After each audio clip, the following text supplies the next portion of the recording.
Radio Kantipur, radio राष्ट्रको। मुलुकभरका अस्पतालमा अक्सिजनको चरम अभाव, अक्सिजन र आइसियु कोर्दा कुर्दै ज्यान गुमाउनेको संख्या बढ्दै। प्रमुख प्रतिपक्षी कांग्रेसले आफ्नो नेतृत्वमा सरकार बनाउने बताए पनि बहुमत जुटाउन सकस, खनाल नेपाल समूह पनि अनिर्णित। कोभिड महामारीका बीचमा 68 जना सगरमाथाको चुचुरोमा पुग्न सफल, बहराइनका राजकुमारको टोलीद्वारा पनि सफल आरोहण। इजरायल र पालेस्टाइन बीच जारी द्वन्द्वका क्रममा बमबारी, इजरायलले गाजापट्टीको आवासीय क्षेत्रमा आक्रमण गरेपछि पालेस्टाइनद्वारा क्षेप्यास्त्र प्रहार। र इङ्ग्लिस प्रिमियर लिग फुटबलको उपाधि म्यान सिटीलाई दोस्रो स्थानको युनाइटेड लेस्टरसँग पराजित। नमस्कार, कान्तिपुर डायरीका साथमा केशु र म अनिल। समाचार अब विस्तारमा। जोरपाटी स्थित नेपाल मेडिकल कलेजले अस्पतालमा भएको अक्सिजनले साँझ 4 बजेसम्मलाई मात्र पुग्ने भएकाले त्यस अगावै आफ्नो व्यवस्था गर्न बिरामी पक्षलाई आग्रह गर्दै हिजो बिहान सूचना जारी गर्यो।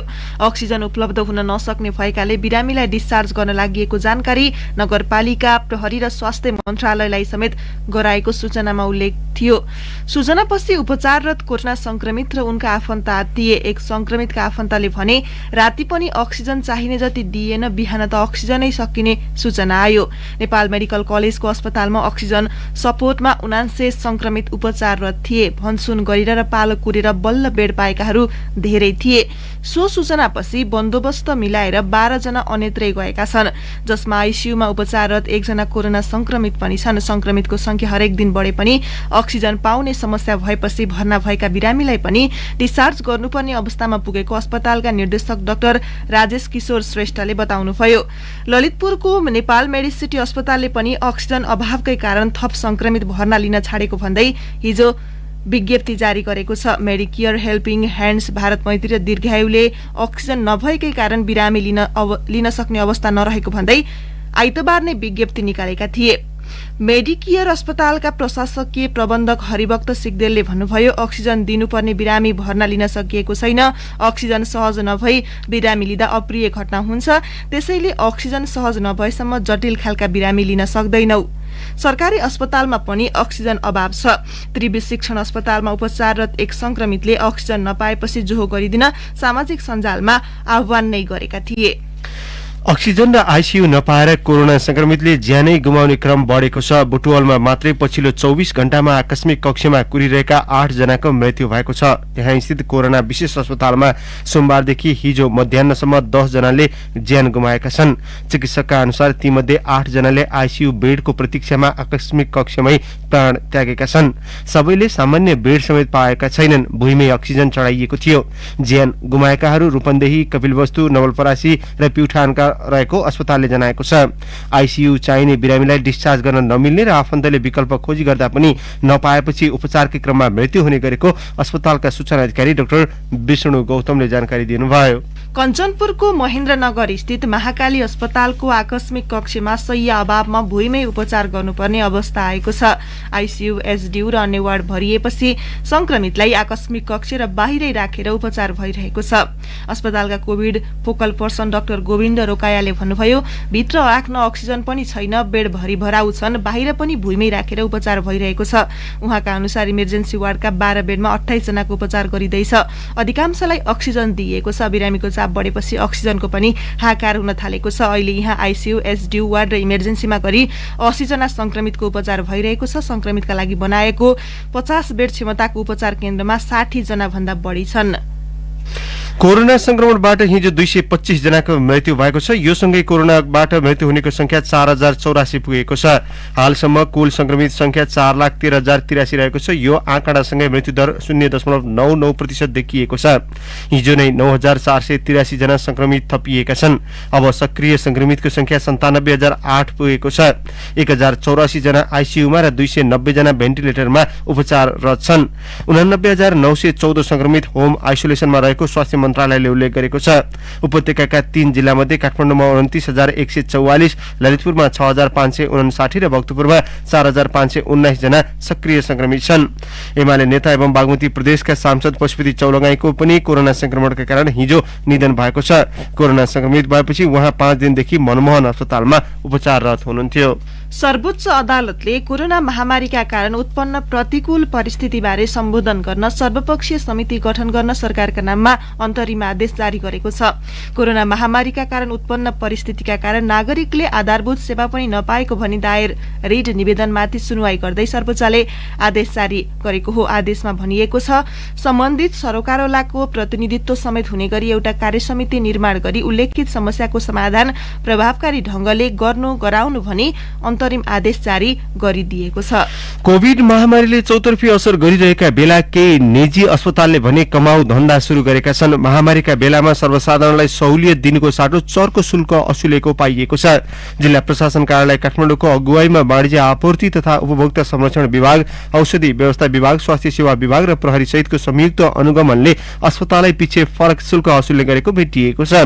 संयुक्त अनुगमन टोलीले हिजो उपत्यकामा रहेका 5 अस्पताल नर्भिक, शहीद मेमोरियल, ब्लू क्रस, बयोदा र नेपाल नेशनल अस्पतालमा अनुगमन गरेको थियो। सो क्रममा औषधिको अपर्याप्ततासँगै मूल्य पनि फरक पाइएको हो। अनुगमनमा सहभागी एक कर्मचारीले भने महामारीका बेला सामाजिक उत्तरदायित्व अन्तर्गत केही सहुलियत दिनु पर्थ्यो, तर धेरै नाफा नखाएर उपचार सेवा दिनु पर्थ्यो। यहाँ उल्टो देखिएको छ। महामारीमा सबैभन्दा शुल्क असुल्ने धन्दा बढी देखिएको छ। ती अधिकारीका अनुसार बयोदा अस्पतालमा अनुगमन गर्दा सरकारसँग कोभिड उपचारको सम्बन्धमा सम्झौता गरेको देखिएको छैन। अस्पतालले सम्झौता नगरी कोभिडका बिरामी उपचार गरिरहेको छ। बेड शुल्क पनि अत्याधिक छ। बयोदाले आईसीयू बेड प्रयोग गरे बापत दिनकै 15,500, भेन्टिलेटरको 9,000, परामर्श शुल्क बापत 3,000 र आईपीसी सेवाको 10,000 शुल्क लिने गरेको अनुगमनमा खटिएका एक कर्मचारीले बताए। अनुगमनका क्रममा ब्लू क्रसले कोभिडका लागि 32 बेड छुट्याइएको पाइएको छ। यो अस्पतालले पनि कोभिड उपचारका लागि स्वास्थ्य मन्त्रालयसँग सम्झौता गरेको छैन। ब्लू क्रसले जनरल बेड प्रयोग बापत दिनको 10,000 र हाई पेडको 15,000 रुपियाँ शुल्क तोकेको ती अधिकारीको भनाइ छ। कोरोना संक्रमण फैलिने क्रम नरोकिएपछि उपत्यकामा निषेधाज्ञा 2 साता बढाइएको छ। निषेधाज्ञाका प्रावधानमा पनि थप कडाई गरिएको छ। जिल्ला प्रशासन कार्यालय काठमाडौँ, ललितपुर र भक्तपुरको हिजो भएको संयुक्त बैठकले वैशाख 16 गतेबाट लगाइएको निषेधाज्ञा जेठ 13 गतेसम्म लम्बाएको हो। यसअघि एक साता थपिएको निषेधाज्ञा आज सकिँदैछ। काठमाडौँका प्रमुख जिल्ला अधिकारी कालीप्रसाद पराजुली, भक्तपुरका प्रमुख जिल्ला अधिकारी प्रेम प्रसाद भट्टराई र ललितपुरका निमित्त प्रमुख जिल्ला अधिकारी ललित कुमार बस्नेत तथा तीनवटै जिल्लाका सुरक्षा प्रमुख सहितको हिजो भएको बैठकले कोरोना महामारी विरुद्ध थप प्रतिकार योजना तय गर्ने सम्बन्धमा समीक्षा पनि गरेको थियो। बैठकमा सहभागी अधिकांशले निषेधाज्ञाको प्रावधानलाई थप कडा पार्न सुझाव दिएका थिए। त्यसपछि प्रमुख जिल्ला अधिकारीहरूको बैठकले केही कडा प्रावधान समेटेर निषेधाज्ञा 2 साता लम्बाएका हुन्। काठमाडौँका प्रमुख जिल्ला अधिकारी पराजुलीका अनुसार राष्ट्रिय आयोजना र अत्यावश्यक सार्वजनिक विकास निर्माण बाहेकलाई अर्को आदेश नभएसम्म सञ्चालन गर्न दिइने छैन। दैनिक उपभोग्य वस्तु किनमेल गर्न किराना पसल तथा डिपार्टमेन्ट स्टोर 10 बजेसम्म खोल्न दिइनेछ। विवाह, व्रतबन्ध, भोज भतेर लगायत प्रायोजनका लागि होटल, रेस्टुरा, पार्टी प्यालेस सञ्चालन गर्न पाइने छैन। कोभिड संक्रमण तीव्र बढेपछि कालीमाटी तरकारी बजार, कृषक र खुद्रा बजार बन्द हुने भएको छ। तरकारी बजार भित्रको भीड नियन्त्रण गर्न समस्या भएको जनाउँदै कालीमाटी फलफूल तथा तरकारी बजार विकास समितिले खुद्रा र कृषक बजार बन्द गर्ने निर्णय गरेको हो। राति 3 देखि बिहानको 5 बजेसम्म तरकारी किन्न आउने सर्वसाधारणको भीड नियन्त्रण गर्न सक्ने अवस्था नरहेको समितिका कार्यकारी निर्देशक विनोद कुमार भट्टराईले बताउनुभयो। चीनले सहयोग गरेको 400 अक्सिजन सिलिन्डर र 10 भेन्टिलेटर हिजो काठमाडौँ ल्याइएको छ। नेपाल एयरलाइन्सको वाइड बडी विमानले ती सामग्री ल्याएको हो। त्यही विमानमा चिनिया कम्पनी होन्सी शिवम सिमेन्टले सहयोग गरेको 170 अक्सिजन कन्सन्ट्रेटर पनि काठमाडौँ आइपुगेको छ। चीनका विदेश मन्त्री वाङ यीले 2 साता अघि जनाएको प्रतिबद्धता अनुसार पहिलो लटको सामग्री आएको काठमाडौँ स्थित चिनिया दूतावासले जनाएको छ। कान्तिपुर डायरीमा अब ब्रेकको पालो। अब बाँकी प्रसंग। प्रमुख प्रतिपक्षी कांग्रेस आफ्नो नेतृत्वमा गठबन्धन सरकार बनाउन अग्रसर भए पनि बहुमत सदस्य जुटाउन सकस पर्ने देखिएको छ। नयाँ सत्ता समीकरणका लागि निर्णायक जनता समाजवादी पार्टी जसपाका अध्यक्ष महन्त ठाकुर र वरिष्ठ नेता राजेन्द्र महतोको फरक अडानले आफ्नो नेतृत्वमा सरकार गठन गर्न अघि बढेका कांग्रेस सभापति शेरबहादुर देउवालाई बहुमत संख्या पुर्याउन कठिन भएको हो। देउवा र माओवादी केन्द्रका अध्यक्ष पुष्पकमल दाहालले अनौपचारिक संवाद मार्फत जसपाको पूर्ण समर्थन जुटाउने कसरत भने छाड्नु भएको छैन। ठाकुर नमिलेपछि विपक्षी गठबन्धनको बैठक समेत बस्न सकेन। कांग्रेस पदाधिकारीको बैठकले जसपाको ठाकुर पक्षलाई मनाउन नसके एमालेको झलनाथ खनाल माधवकुमार नेपाल पक्षका सांसदको सामूहिक राजीनामा दोस्रो विकल्प हुन सक्ने भन्दै छलफल अघि बढाउने निष्कर्ष निकालेको छ। कांग्रेसका वरिष्ठ नेता रामचन्द्र पौडेलका अनुसार बहुमत जुटाउन अनौपचारिक र औपचारिक तहमा सबै पक्षसँग छलफल जारी छ। यसैबीच कांग्रेस नेतृत्वको गठबन्धन सरकार बनाउन साथ दिने विषयमा एमालेको झलनाथ खनाल माधव नेपाल समूहले एकीकृत धारणा तय गर्न सकेको छैन। खनाल नेपाल समूहका नेताहरूको हिजो भएको भर्चुअल बैठकमा धेरै नेताले अध्यक्ष केपी शर्मा ओली विरुद्ध पार्टीभित्रै संघर्ष गर्नुपर्ने मत राखेका थिए। राजीनामा नदिएको अवस्थामा सरकार निर्माण प्रक्रियामा धेरै सरकार राख्न नहुने धारणा केही नेताले व्यक्त गरेका थिए।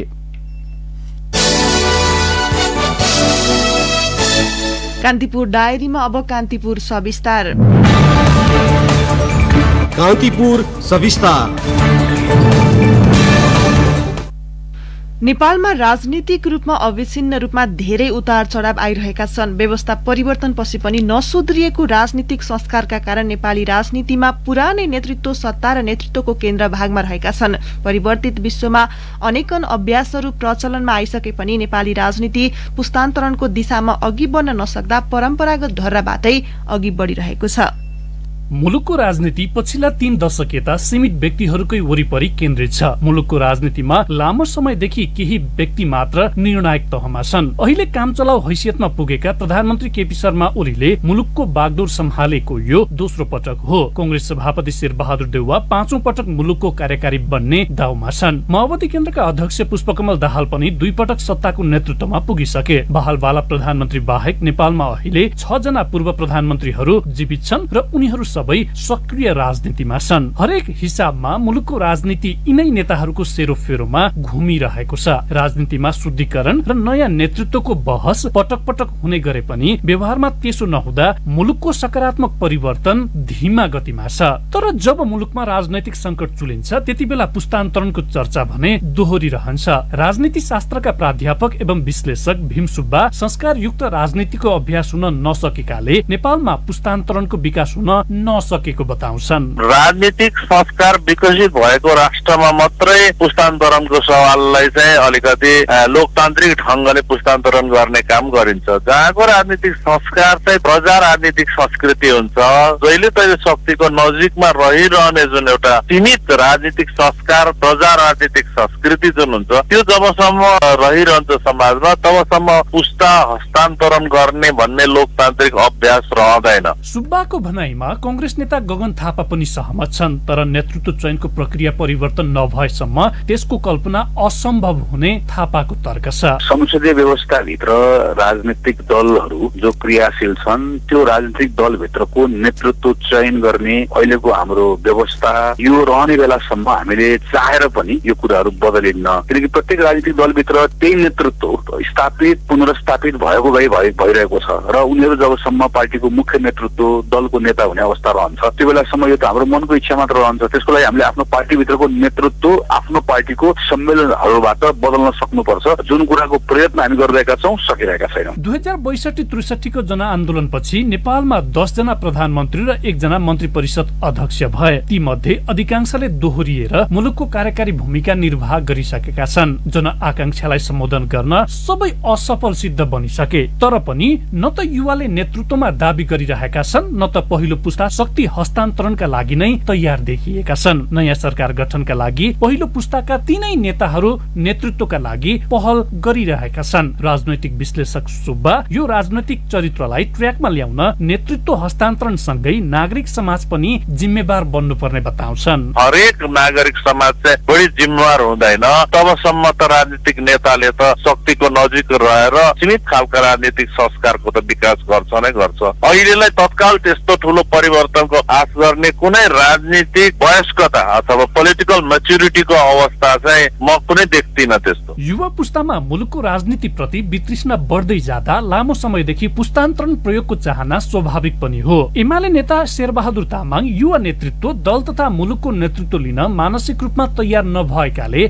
समस्या भएको बताउँछन्। नयाँ जेनेरेसन जुन भन्ने पनि अब मेन्टल्ली तयार भएको देखिँदैन। उनीहरू जसरी पनि त्यही पुरानै नेतृत्वलाई अब घिसार्ने, त्यसैलाई चाहिँ त्यसकै पछि उभिने खालको परिस्थिति बनिरहेको छ। र नेपालको राजनीतिमा नयाँ जेनेरेसन जुन 8का साथ तपाईँको नेतृत्व गर्छु भन्ने त्यस्तो नदेखेकै हो। अहिलेको परिवेशमा पुस्तान्तरण मात्र समाधानको विकल्प नभएको माओवादी केन्द्रकी नेत्री रेखा शर्माको पनि ठम्याइ छ। युवा नेतृत्वले आफ्नो भूमिका सही ढंगले निर्वाह गर्न नसकेकै कारण परिस्थिति फरक ढंगबाट अघि बढेको शर्माको भनाइ छ। नयाँ पुस्तामा अथवा व्यक्ति टुक्लिन बित्तिकै सबै कुरा फेरिन्छ भन्ने त मलाई विश्वास लाग्दैन। किनभने सबैजनाको चिन्तन प्रवृत्ति नै रहेछ हैन। अहिले हामीले सेकेन्ड जेनेरेसनका भनेर पनि देखिरहेका छौँ, तर सेकेन्ड जेनेरेसनले पनि खै त नै सल्युसन प्रस्तुत गरे त्यो पनि देखिन्न के फेरि। प्रयोग भइसकेका नेतृत्वबाट मुलुक र स्वयं उनीहरूको दलले पनि गति लिन सक्दैन भन्ने नेतृत्वको कार्यशैलीबाट धेरै पटक प्रमाणित भइसकेको छ, तर उनीहरू त्यसलाई मान्न तयार देखिँदैनन्। नेतृत्वको मुख्य कमजोरी नै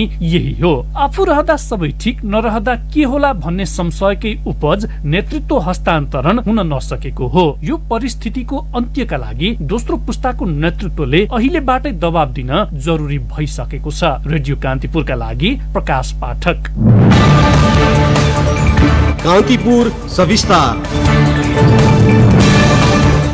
कान्तिपुर डायरीमा सत्ता राजनीतिकै अर्को प्रसंग। प्रतिनिधि सभामा विश्वासको मत नपाएपछि स्वतः पदमुक्त भएका प्रधानमन्त्री केपी शर्मा ओलीको विकल्पमा नयाँ प्रधानमन्त्रीको खोजी शुरू भएको छ। राष्ट्रपतिबाट गठबन्धन सरकार गठनका लागि आह्वान भए पनि अहिलेकै अवस्थामा गठबन्धन सरकार निर्माण त्यति सहज देखिएको छैन। यही जटिल अवस्थालाई आफू अनुकूल तुल्याउँदै आफू नेतृत्वको अल्पमतको सरकार र त्यसपछि चुनावमा जाने ओलीको योजना कतिको सफल होला त? एक टिप्पणी। पार्टीभित्र व्यापक अन्तर्कलह र संसदमा आफ्नो पक्षमा बहुमत नभएको समयमा पनि प्रधानमन्त्री केपी शर्मा ओली विश्वासको मत लिने अवस्थामा किन पुगे? के बाध्यता आइलाग्यो र ओली सो निर्णयमा पुगे?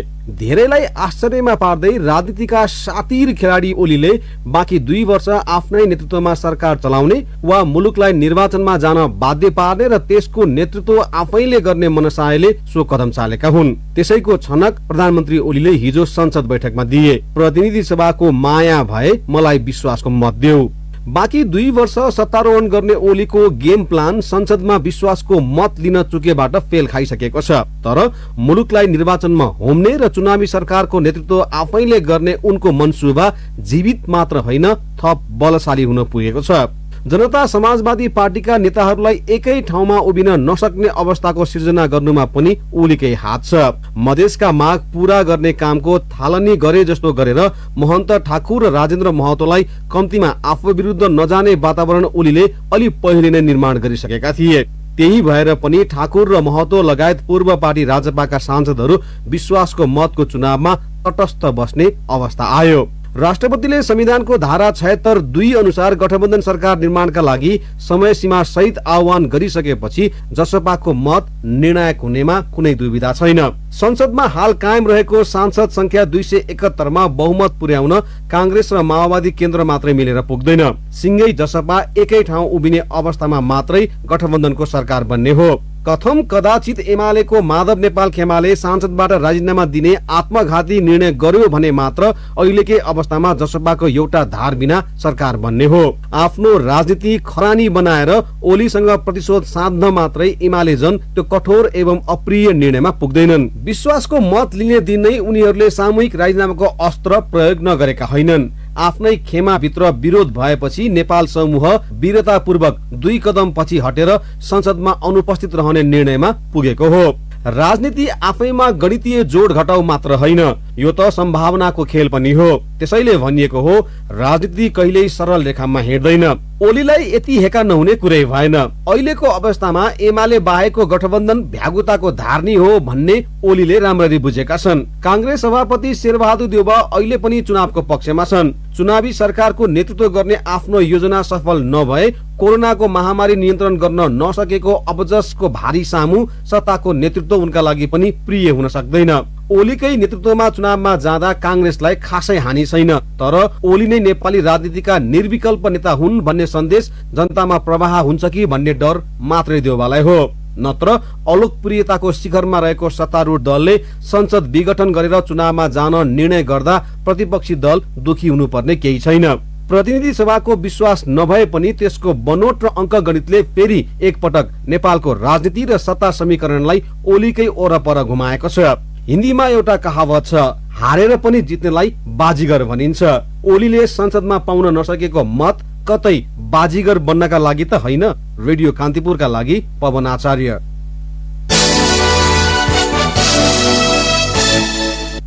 बहराइनको राजपरिवारका एक सदस्य सहित 12 जनाको बहराइन रोयल गार्ड सगरमाथा आरोहण दलले हिजो बिहान सर्वोच्च शिखर सगरमाथा आरोहण गरेको छ। आरोहणको व्यवस्थापन गर्ने 7 समिट ट्रेक्स प्रणालीका अनुसार बिहान 5:30 देखि पौने 7 बजेसम्ममा सगरमाथा आरोहण भएको हो।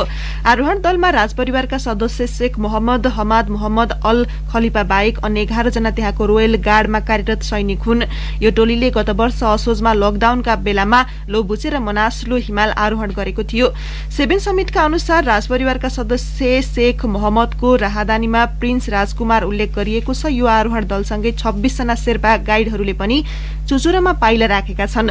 7 समिटका अध्यक्ष मिगमा शेर्पाले बहराइनको टोलीलाई बुधबार 5 वटा हेलिकप्टरबाट काठमाडौँ ल्याइँदैछ। विशेष चार्टर उडानबाट उनीहरू बहराइन फर्किनेछन्। चुचुरोमा रहेकै बेला बहराइनका राजा हमद बिन इसा अल खलिफाले फोन गरेर बधाई दिएका थिए। राजा र शेख मोहम्मद बीच भएको टेलिफोनको अडियो संवाद बहराइन टोलीको इन्स्टाग्राम पेजमा राखिएको छ। अडियोमा सो मुलुकका थुप्रै नागरिकले राजपरिवार सदस्य सहितको टोलीको प्रशंसा गरेका छन्।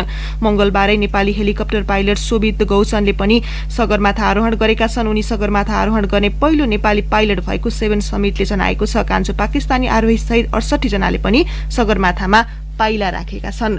कान्तिपुर डायरीमा पुनः ब्रेकको पालो। कान्तिपुर डायरीमा अब आर्थिक प्रसंग। सरकारले बंगलादेशसँग खरिद गरेको युरिया मलमध्ये आधा नेपाल भित्रिएको छ। बंगलादेशसँग कुल 50,000 टन युरिया किनिएकोमा त्यो मध्ये पहिलो लटको 22,500 टन मल चरणबद्ध रूपमा नेपाल भित्रिएको कृषि सामग्री कम्पनीको प्रदेश स्तरीय कार्यालय वीरगञ्ज प्रमुख गोरखनाथ केसीले जानकारी दिनुभयो। उहाँले भन्नुभयो 22,500 टन मध्ये 10,000 टन युरिया निषिद्धाज्ञा अवधिमै भित्रिएको छ। बंगलादेशबाट आउने बाँकी 25,000 टन युरिया पनि चरणबद्ध रूपमा भित्रिनेछ। अब अन्तर्राष्ट्रिय प्रसंग। इजरायल र प्यालेस्टाइन बीच जारी द्वन्द्वका क्रममा बमबारी भएको छ। प्यालेस्टिनी सेनाले इजरायली शहर तेल अभिभमा 210 वटा क्षेप्यास्त्र प्रहार गरेको जनाएको छ। इजरायलले गाजापट्टीको आवासीय क्षेत्रमा रहेको 13 तले एक भवनमा हवाई आक्रमण गरेपछि प्यालेस्टाइनले क्षेप्यास्त्र प्रहार गरेको हो।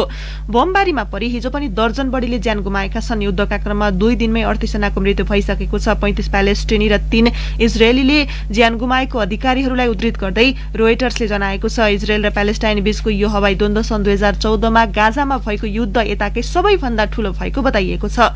अन्तर्राष्ट्रिय समुदायले तनाव अन्त्य गर्न दुवै मुलुकलाई आग्रह गर्दै आएका छन्। कान्तिपुर डायरीमा अब खेल प्रसंग। म्यान्चेस्टर सिटीले इङ्ग्लिस प्रिमियर लिग फुटबलको उपाधि जितेको छ। उपाधि होडमा रहेको म्यान्चेस्टर युनाइटेड पछिल्लो खेलमा लेस्टर सिटीसँग पराजित भएसँगै सिटी 3 खेल अगावै लिग च्याम्पियन बनेको हो। यो जितसँगै लेस्टर सिटी अर्को सिजनको च्याम्पियन्स लिगका लागि छनौट पनि भएको छ। ओल्ड ट्राफोर्डमा पहिलो हाफ 1-1 गोलको बराबरीमा सकिएको खेलमा लेस्टरले दोस्रो हाफमा 1 गोल थप्दै जित हात पारेको हो। लुक थोमसले खेलको 10औं मिनेटमा गोल गर्दै लेस्टरलाई अग्रता दिलाएका थिए।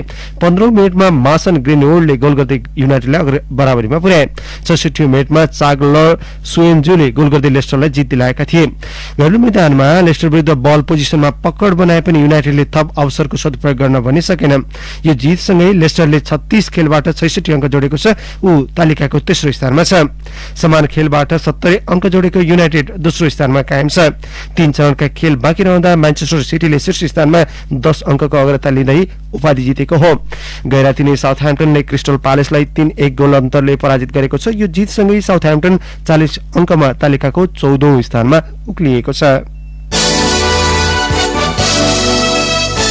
अब मौसम सम्बन्धी जानकारी। काठमाडौँ उपत्यका सहित मुलुकका अधिकांश भूभागमा सामान्यदेखि आंशिक बदली रहने जल तथा मौसम पूर्वानुमान महाशाखाले जनाएको छ। केही स्थानमा मेघ गर्जन चट्याङ सहित हल्कादेखि मध्यम वर्षाको सम्भावना पनि रहेको छ। केही बेर अघि 16 डिग्री सेल्सियस मापन गरिएको काठमाडौँ उपत्यकाको अधिकतम तापक्रम आज 22 डिग्री सेल्सियससम्म पुग्नेछ। सूर्योदय बिहान 5 बजेर 16 मिनटमा भयो भने सूर्यास्त साँझ 6 बजेर 44 मिनटमा हुनेछ।